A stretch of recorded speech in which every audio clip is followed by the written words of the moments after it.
जब भी कोई एनवायरमेंट पोल्यूशन या नेचर की बात करता है तब एक वर्ड का जिक्र जरूर होता है, कार्बन फुटप्रिंट। तो आज इसी वर्ड को डिकोड करते हैं। कार्बन फुटप्रिंट का मतलब है total amount of green house gases जो डायरेक्टली इंडायरेक्टली रिलीज होता है किसी पर्सन, किसी प्रोडक्ट, किसी एक्टिविटी या फिर किसी ऑर्गेनाइजेशन के थ्रू। इसका मेन कंपोनेंट है कार्बन डाइऑक्साइड, पर इसके साथ मीथेन और नाइट्रस ऑक्साइड भी होते हैं। तो सभी गैस को कंपेयर करने के लिए हम कॉमन यूनिट यूज करते हैं जिसका नाम है CO2e, carbon dioxide equivalent.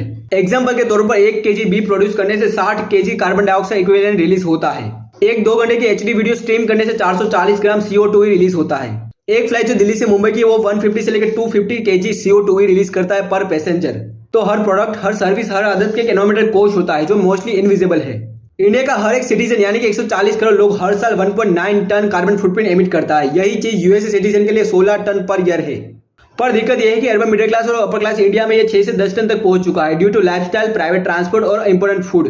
Urban India में कार्बन फुटप्रिंट का सबसे बड़ा कंट्रीब्यूटर है एनर्जी कंजप्शन, जैसे कि एसी, कूलर, फ्रिज, गीजर। इसके अलावा private vehicles, online shopping, logistic and obviously construction sector. Real life case study देखें तो दिल्ली पोल्यूशन, जहां private vehicle emission, construction dust और बायोमास बर्निंग से दिल्ली का IQ 400 पार चला जाता है। MP के बक्सवा फॉरेस्ट में डायमंड माइनिंग के लिए 2.15 लाख पेड़ काटने की बात हो रही है। अगर ये सारे पेड़ काटे जाते तब हर साल 4300 टन CO2 एब्जॉर्ब होता है इन पेड़ों से, वो नहीं हो पाएगा और इससे टेम्परेचर और बढ़ेगा। अब बात करते हैं टेक्नोलॉजिकल इन्वेशन जो कार्बन फुटप्रिंट को रिड्यूस करता है। ग्रीन हाइड्रोजन, फॉसिल फ्यूल का इकोलॉजिकल ऑल्टरनेटिव यानी कि ग्रीन हाइड्रोजन। NTPC और इंडियन ऑयल जैसी कंपनीज पायलट प्रोजेक्ट पे काम कर रही है जिससे कार्बन एमिशन कम होगा। DAC, डायरेक्ट एयर कैप्चर, ऐसे मशीन जो डायरेक्ट CO2 को एटमॉस्फेयर से सक करते हैं, जैसे स्विट्जरलैंड का क्लाइमबर्ग।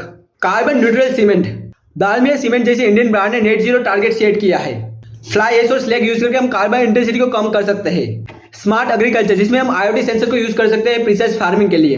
देखो, चाहे प्रॉब्लम कोई भी हो, किसी भी तरह की हो, इसका सॉल्यूशन सिर्फ और सिर्फ एडवांस टेक्नोलॉजी है। हमें सिर्फ सही जगह पर सही टेक्नोलॉजी यूज करना सीखना है।